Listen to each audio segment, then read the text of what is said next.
Hi, my name is Vera Stepina and I'm the host of Supermom Summit. And today my guest is Barry Friedman. He is an author of I Love Me More Than Sugar.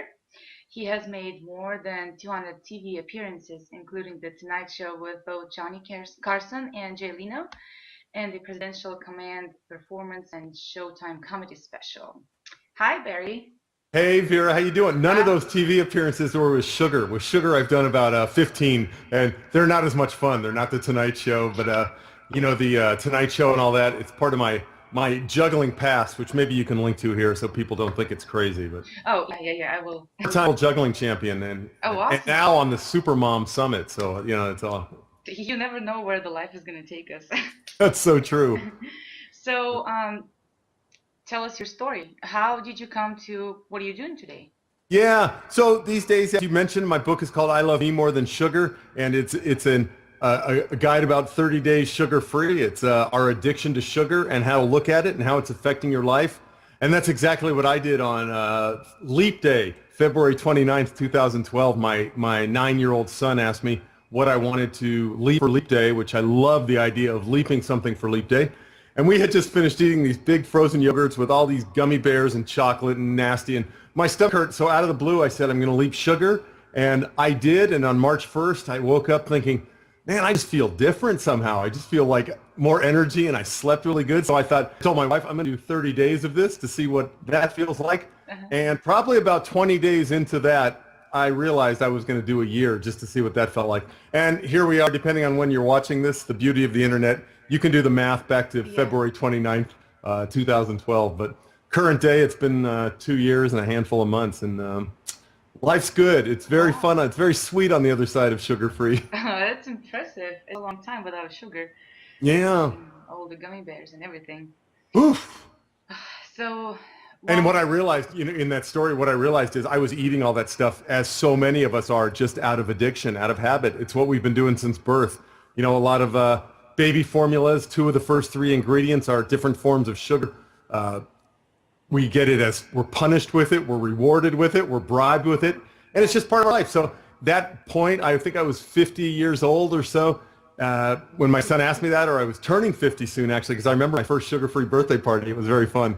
I was turning 50, and I just made a decision. I'm going to see what it feels like to do something different. So doing that was fantastic, and it's something very unusual. It doesn't sound sexy at first. It kind of has the sex appeal of like playing the oboe or memorizing Morse code. But what happens on the other side of it is really life-changing, life-affirming, and for me, it was a great fit. I'm helping a ton of people see what it feels like to do 30 days sugar-free too.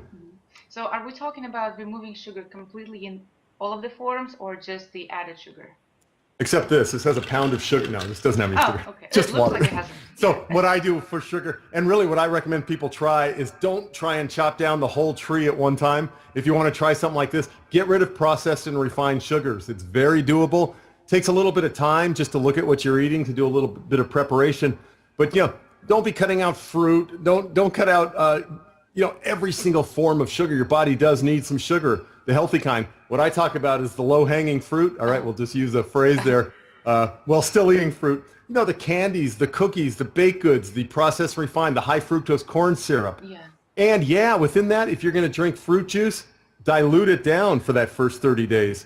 I don't drink just straight apple juice anymore. That's loaded with sugar, and it has an effect on me. So, I mean, if I drink apple juice, great money saving tip too. People say I can't afford to do sugar free.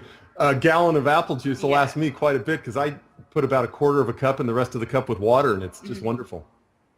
Okay, so what's the problem with kids eating sugar, before and after school? What's the problem there? Yeah, and and this gets into a big problem, and it's an early treadmill kids jump onto with baby formula into sweet cereals.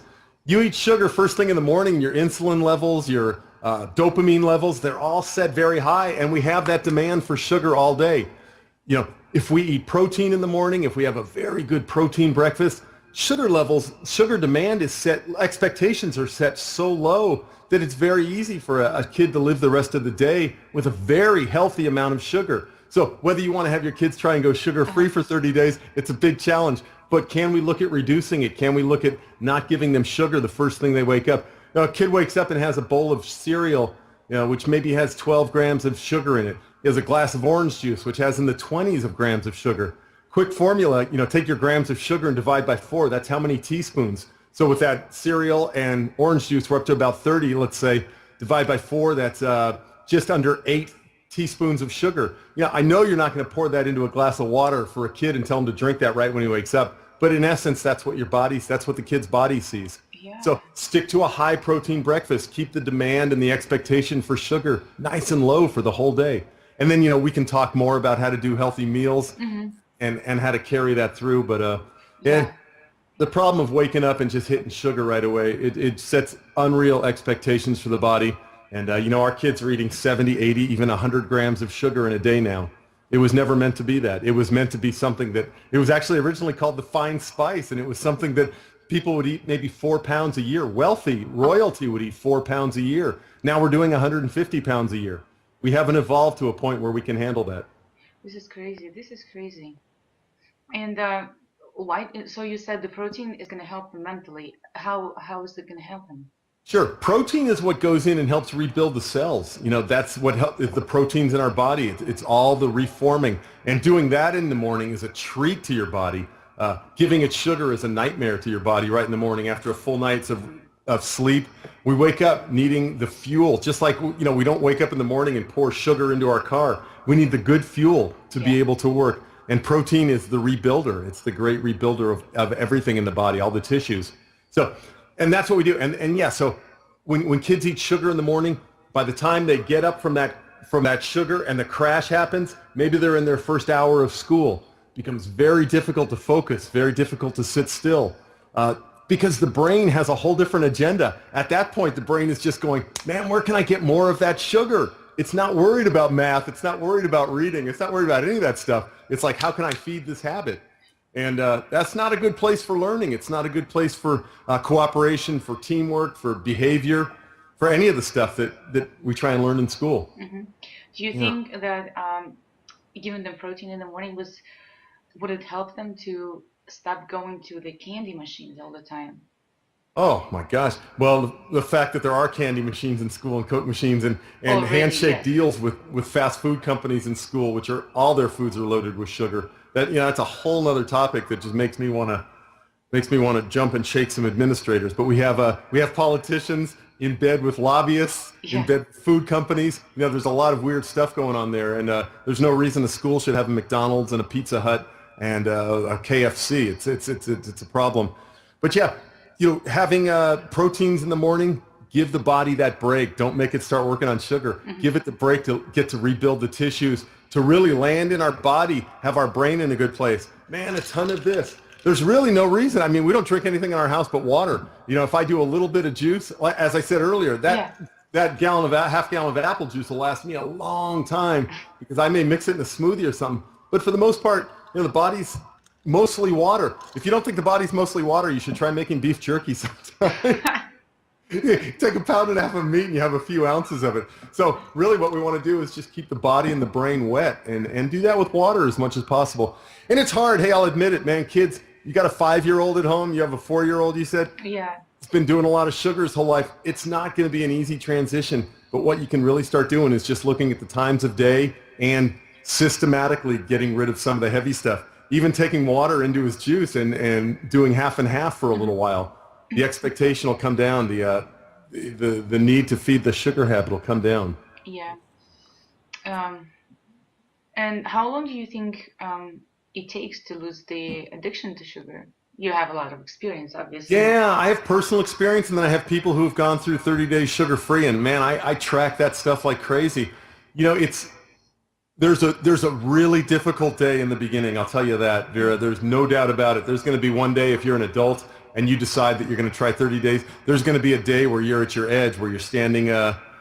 My day was crying, shaking, unable to even feel comfortable inside my own body.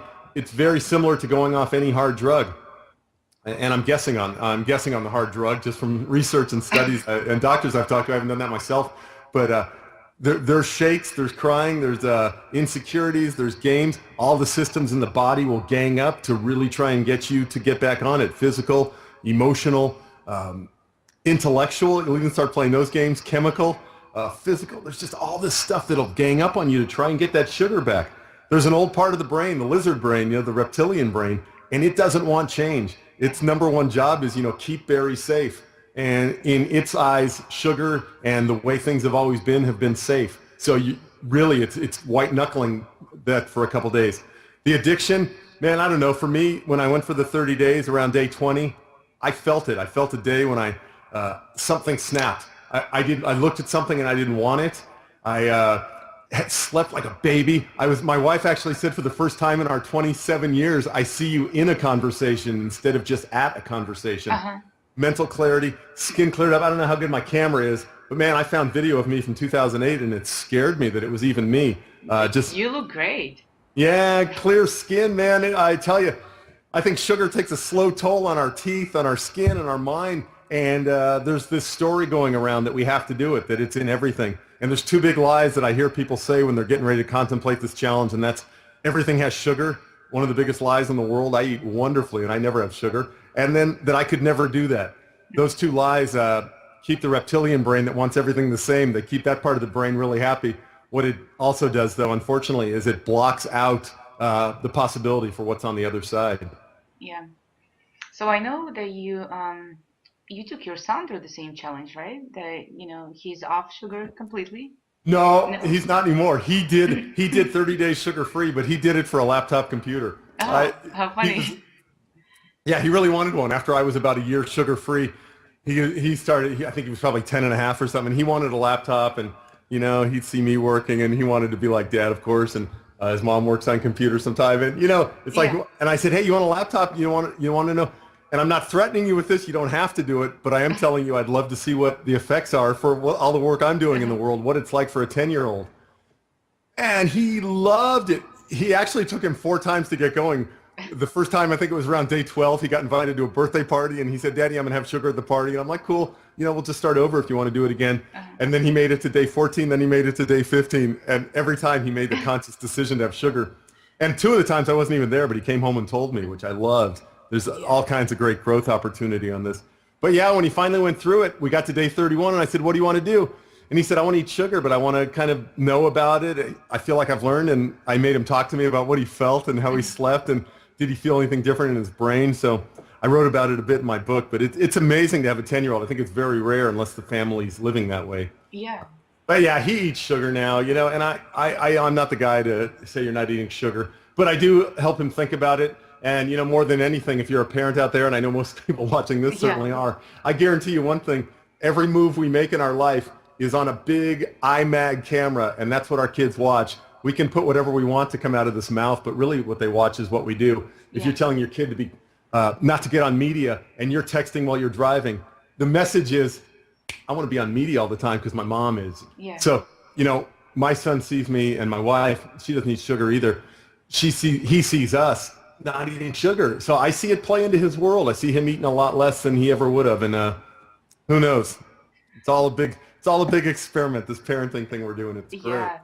So what was the hardest part about getting him off to cut back on sugar or to help other kids? Yeah, I think that really has to be done inside the family. It's so big, and kids are introduced to so many pressures nowadays, with every weekend there's a birthday party somewhere, and there's always rewards for sugar, and it's just in everything. So getting a kid to be conscious of something he's done for his whole life, he or she has done for their 10, 12 years, however old they are when they want to try this, it's difficult. I'm not going to lie to you, but what we can do as parents is we can help them. If my son, I don't put junk in his lunch anymore, I'll tell you that. I never put anything with the high fructose corn syrup. I always put in a couple of different fruit selections. And fruit has sugar in it. It's got all the sugar the body needs, plus it comes with fiber. A kid eats an apple, the body can slowly work that sugar into the system.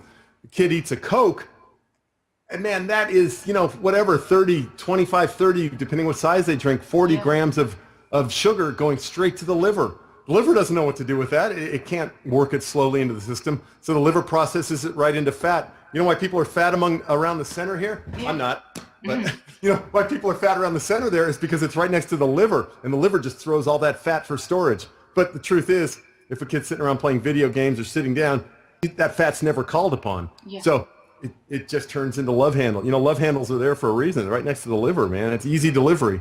Yeah, even with our lifestyles, that's what kids do a lot of times. Yeah, it's a lot of sitting around and a lot of Unfortunately. fattening foods. You know, 43% of the kids in America right now are overweight or obese. 70% of the population of America overweight or obese. And, you know, that's only getting bigger. Yeah. So it's a great precipice we're at right now. It's a great threshold. Do you want to see what your relationship is with sugar for 30 days to see so many people in 30 days sugar-free? Go through the program and just stay with it, man. We got people 6 months. We got people celebrating their 1 year anniversary. Because the truth is, going back on it, yes, if you want to do it, wonderful. You had that experience. You got to see what it feels like to go with sugar. You know who you are with it. You know who you are without it. Maybe you go back into it with some kind of a new consciousness. My experience is that sugar is never satisfied, and it's not about completion or satisfaction. There's a part of the body and the brain that always wants more. So while we may go back into it with the best intentions, pretty much everyone I've seen through my program within 6 months and a year is right back where they were with weight and eating it all the time. Yeah. So, you know, it's go at it carefully. And sadly, Vera, I forgot your question because I got off on some other topic, and I tend to do that. Honestly, I forgot my question too. This topic is so passionate to me. You know, it's game changing. I'd love everyone in the world to give it a shot. I'd love people just to say, I'm going to check my relationship. I'm going to check in with it, and I can go back at the end if I want. I was just going to tell you my great line about going back to sugar is, would I ever in my wildest dreams buy a ticket to a movie, wait in line to go see some movie that I didn't like the first time? And the answer is no. And that's what going back to sugar would be for me. My life is on fire without it. I don't even drink caffeine, and look at me. I have a seatbelt on just to stay down. It's terrible. You have so much energy. It's crazy. It's evening and you're really energetic. So, what I was gonna ask you, another question. Yeah. You know how there's so many commercials, like we go to the stores and we see all this natural, organic, other different products on the shelves, and Sure. you mentioned the high fructose syrup, corn syrup a couple of times. Yeah. What do you think about agave syrup? What about honey? Can we use those? Sure. So, you know, every kind of sugar, what we need to do is make sure that it's eaten with some fiber, because fiber slows down digestion. And if you're just pouring agave, I don't like. Hey, if you're going to eat agave, just eat sugar. You know, be careful about it. Agave is a really stripped down and highly processed form of fructose. There's nothing healthy about agave except the beautiful plant they put on the cover of the label to make it look healthier. And the beautiful price of it. Yeah, and there's a lot of misconceptions in labeling. One of your best friends is your nutritional facts and your ingredients, and those labels are on every food, and they're somewhat different. You can look at a really clean plain yogurt, and it'll show 9 or so grams of sugar per serving, and that is a natural occurring sugar from lactose, from the milk. Your yogurt, if you want to eat some healthy yogurt, make sure it just has milk and then a whole bunch of things you can't pronounce. Those are probiotics. Those are the good things in yogurt. If you buy a strawberry banana yogurt off the shelf, I guarantee you, and take this to a lab to get tested, many people have, by the time you get it home, by the time it's been sitting on the shelf and you get it home, the sugar has beaten the heck out of those probiotics and there's nothing in it. At that point, you're basically eating melted ice cream. Yeah. So no matter how beautiful the picture of the cow or the farmhouse is on the front of the yogurt, make sure you're getting clean yogurt. There's nothing wrong with getting a really clean brand of plain yogurt loaded with probiotics. And then when you get home, cut your own strawberries and grapes and banana and put them into the yogurt and enjoy them that way. That natural sweetness takes the edge off the yogurt. And it's a beautiful tip you can just take away from this interview, if nothing else. Yeah. You know, don't buy things that are loaded with sugar. If you want to add sweetener to it, use fruit and do it when you get home. Dates are one of my favorite fruits. I love to soak dates in some warm water for maybe an hour, put them in the food processor, turn it into a paste. Tons of fiber in that stuff, very high, very sweet. You can use very little of that and use that to sweeten something you're cooking if you're baking something. There's really no reason, once you get good at this stuff, to ever grab a bag of white sugar and add it in. The processed sugar messes with our chemistry in our body. And yeah, we can handle some of it. We can probably handle more because of how we've evolved with it over the last 100 years maybe. But the truth is, nothing in us is set up to handle the amount of sugar we eat. It's why we're all walking around just big, giant people. I just saw the movie Fed Up. Katie Couric in there estimates that in 20 years, in 2 decades, 95% of Americans will be overweight or obese. I mean, get a picture of that from space. We're just giant people walking around bumping into each other, and it's horrendous. I'm going to be one of the 5% that isn't, and I pray to God that number can be kept down, and it can be through some education. I'm spending a lot of time talking to people. Happy to talk to Yeah, this is the what moms we're around here the world for, in this to share the because information. because moms inform the next generation. So Yeah. The reason I ask this question is because um, there are times when there's so much information and you just don't know what to trust and what to believe.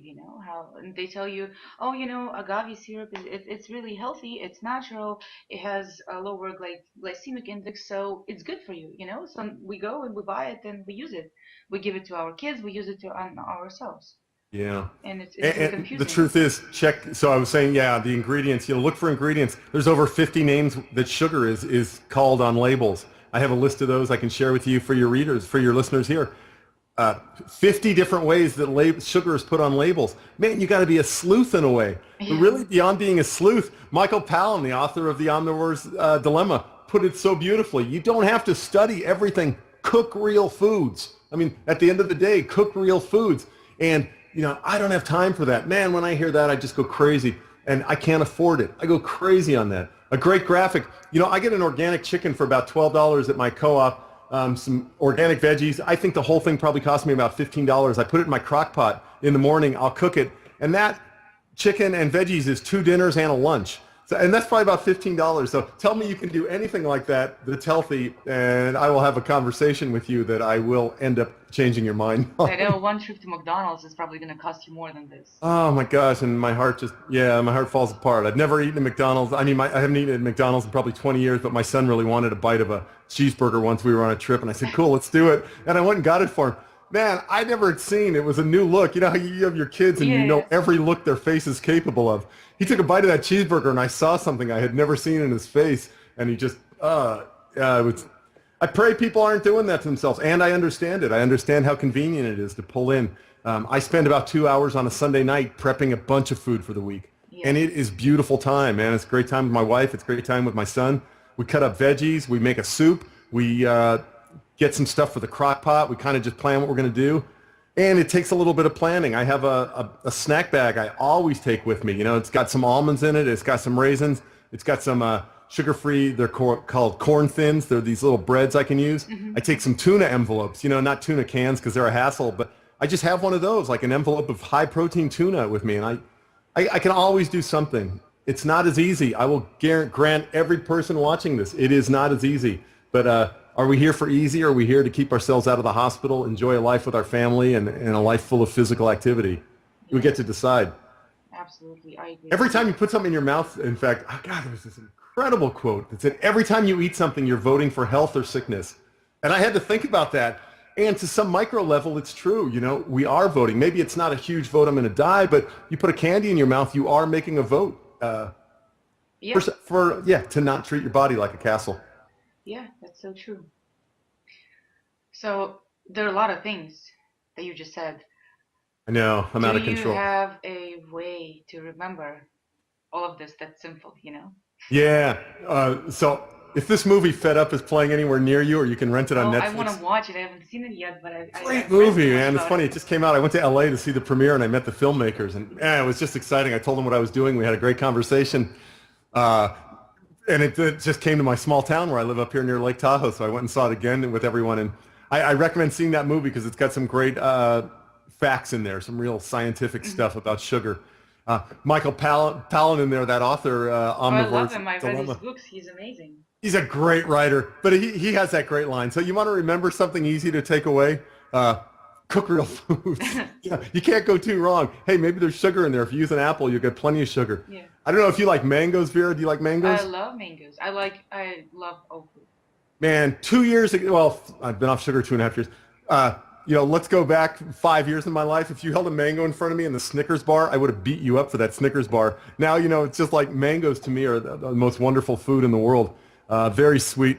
And, use them sparingly. They're wonderful. But stick with natural sugars. I have this simple recipe, F-R-E-E, free. And so fruit is your friend. That's the F.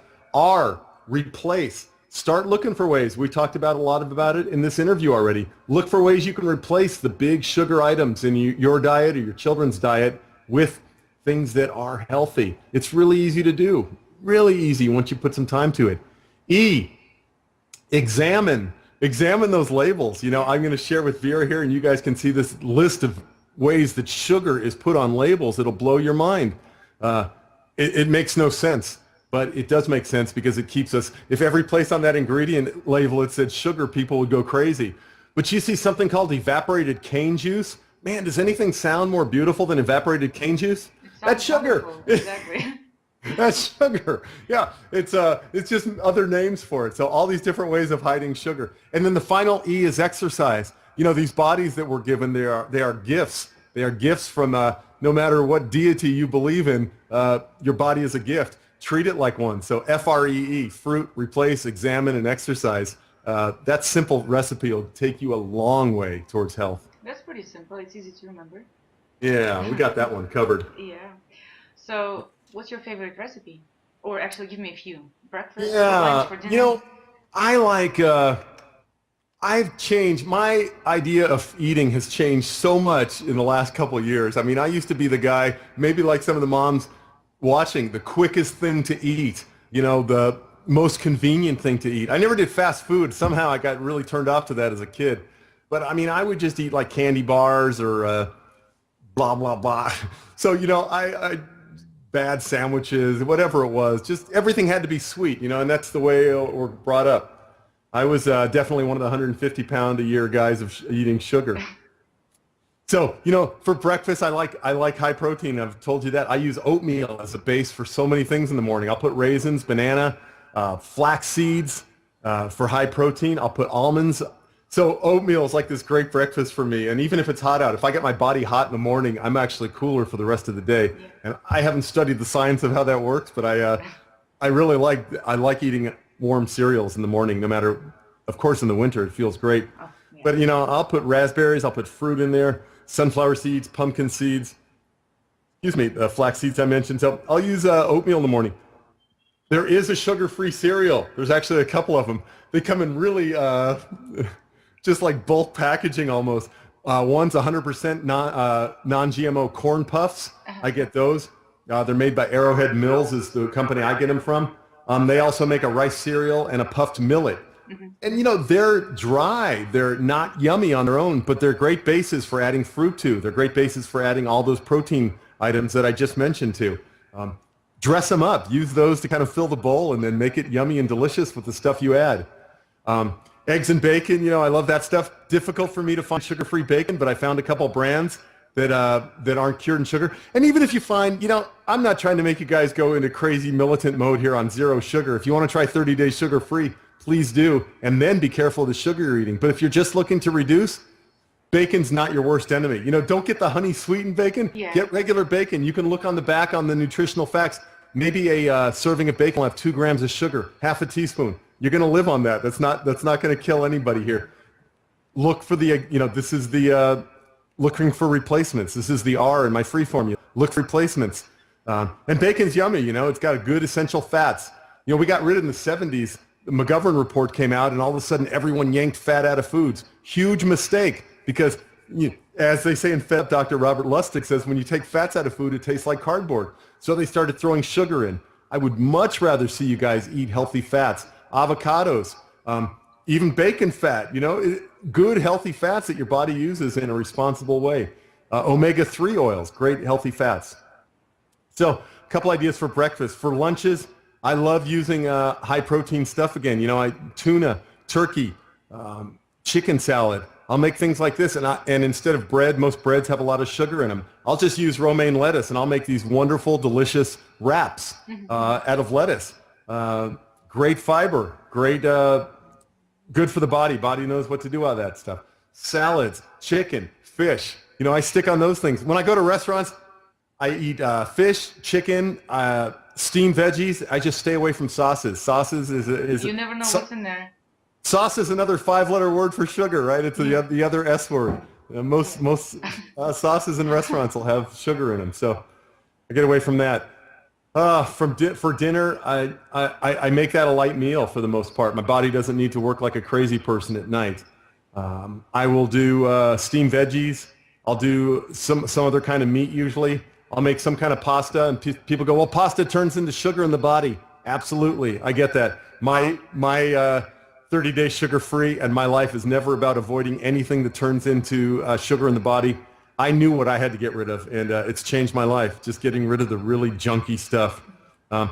That said, if you do want to do this to lose weight, look at getting rid of things that turn into sugar, the high carbohydrate stuff.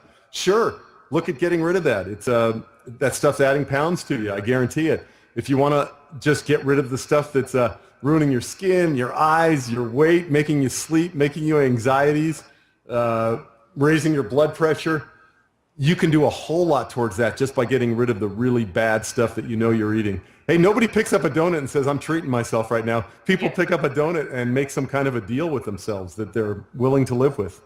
Yeah, that's true. So what about our kids? Like the recipe for the kids? Yeah. You know how they like, oh, I'm not going to eat this and I'm not going to eat that, and I don't like fish and I don't like broccoli. Yeah. And, it's funny.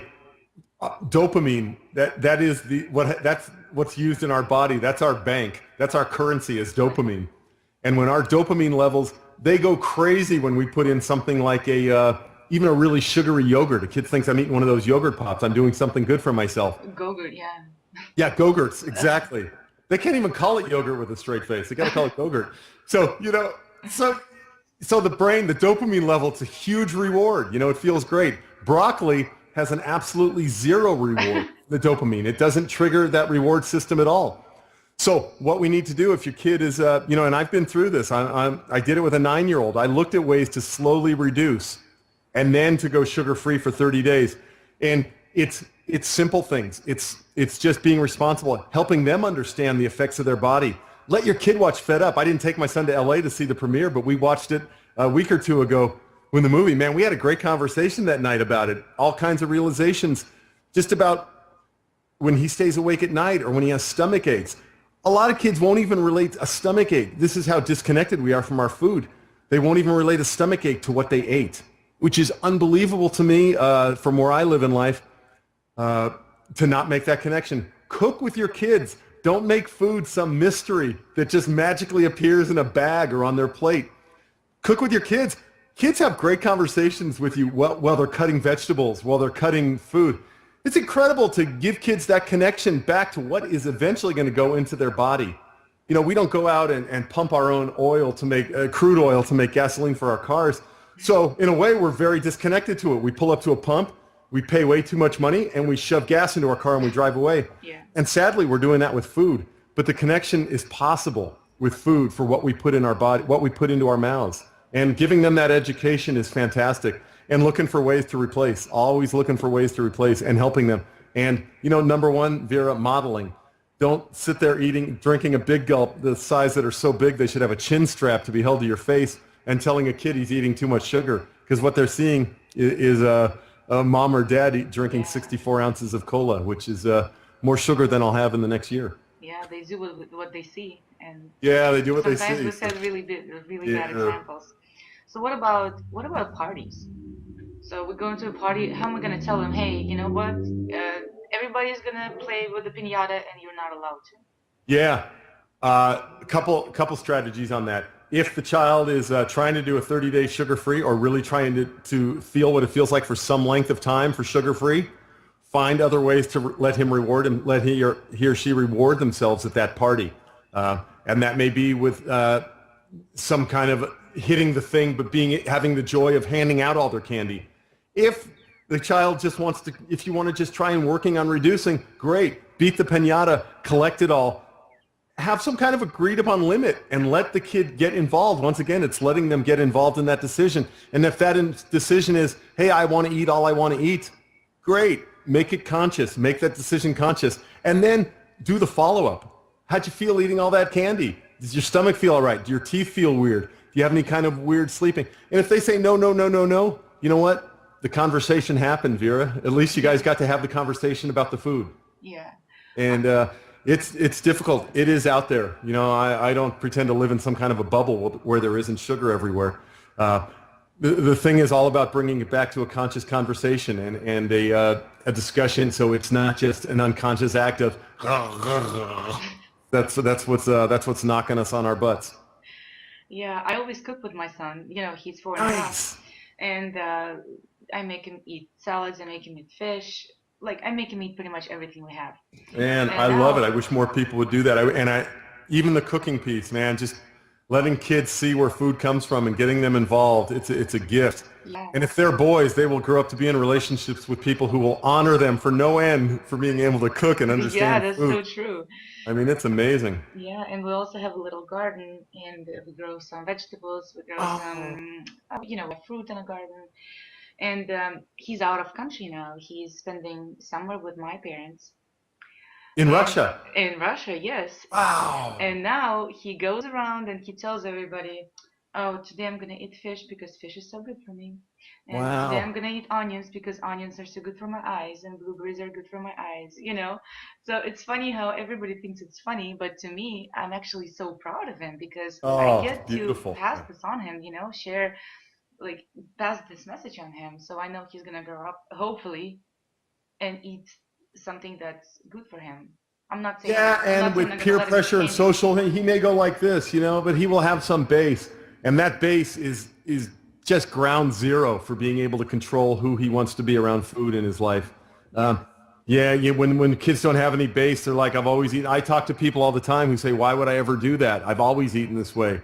And you're like, yeah, you have, you know, it's obvious. There's some stuff going on. I love seeing the changes that people doing sugar-free have, and I just love how surprising it is every time, you know. Like, I'm sleeping better, you know, I have great conversations with people. I've lost weight, my skin is better, my pants fit differently. You know, I don't have the anxieties. I have people in the program who have, through their doctor's supervision, have reduced their dependency on mood stabilizing drugs, and some that are off. I mean, how amazing is that? To just think it's because of what you've been putting in your mouth and how your body's been slowly and dealing with that. It's crazy. It's the way it works. Beautiful. Another question for you. Oh man, you're beating me up here. I love it. Let's do it. I almost forgot what I was going to ask you. So, you know how every time we want to start something new, we always feel, oh, first of all, I'm going to start on Monday, right? Or January 1st. It always starts on a Monday. And we feel like we start and we go through a couple of days and then we're like, oh, it's too hard. I'm not going to be able to do it. Yeah. We're overwhelmed. How to get rid of sugar, you know, little by little, but to stick with it, you know, so we don't fall off. Yeah. And I haven't seen really any proof that going a little bit off sugar helps. I mean, can work. I see it as a noble effort, as a real desire. But I also see that as making a deal to play smaller than you need to. Mm-hmm. I think to really feel the effects of what sugar is doing to our bodies, it is mandatory to pick some amount of time. I have found 30 days to be extremely doable. I coach people through 30 days of that because I really believe that's enough time to go through. I don't know if you're familiar with this story arc of the hero's journey, but I talk about it in my program. Every movie is based on the hero's journey, kind of this impossible dream. An accomplice comes along to help you do it. You have some kind of glimpse of the picture of the future. You overpass some ordeal. You clear some ordeal. You make some new deal with it. I mean, it's this entire story arc, and it can be done in 30 days. Saying that I'm going to just stop putting sugar in my coffee, great. Congratulations for even having that idea. And it's not really going to get the sugar out of your body so that you're going to get to feel the effects of what it's done to you for 20, 30, 50, 60 years, however old you are. Going off it, agreeing that no matter what, you're going to have an accountability partner. You're going to have some kind of a support group. You're going to have a coach, a mentor, somebody to call or to get online with, to have some dialogue with when it gets so darn ugly that you don't even know if you can take the next breath. Because there's going to be a day when that happens. Agreeing to stand in the fire and not fold and just grab the closest thing to make you feel better. when you do that, and I've seen this so many times, when you do that, you're telling the part of you that addicted to sugar that, hey, I'm back. You're giving it that warm, cozy hug. And it's hard. So yeah, it's, to really feel the effects, you're bigger than this. My book is called I Love Me More Than Sugar, because that's the decision you have to make with yourself. Do I love me more than I love this little tiny poison? And I've heard it from thousands of people who are really clear that they don't. And I congratulate them. I bless them.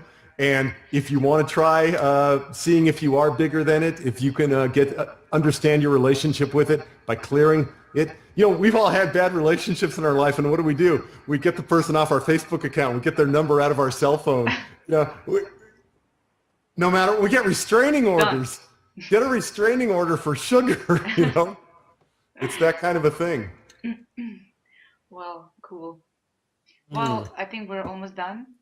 Yeah, man, great to meet you. I wish the moms out there all the strength in the world to model who they are in the world, who they want to be in the relationship with food to their kids, because the kids are going to be the ones in your place in 20, 15, 20, 30 years, whatever. They're going to be the next ones stepping up and listening to some crazy bald dude going, hey, how's your relationship with sugar?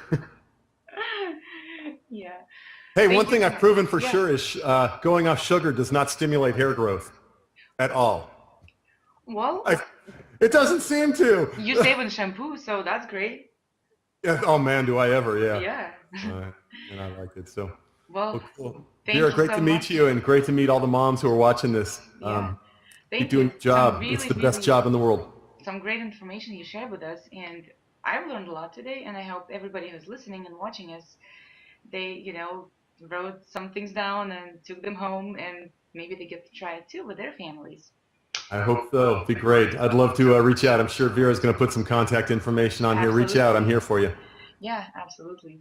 Well, thank you so much for watching. My name is Vera Stepina. I'm the host of Supermom Summit. I hope you had a good time, and I'll see you all tomorrow. Bye-bye. Bye-bye. Bye. Okay, so we finished recording. Barry, thank you so much.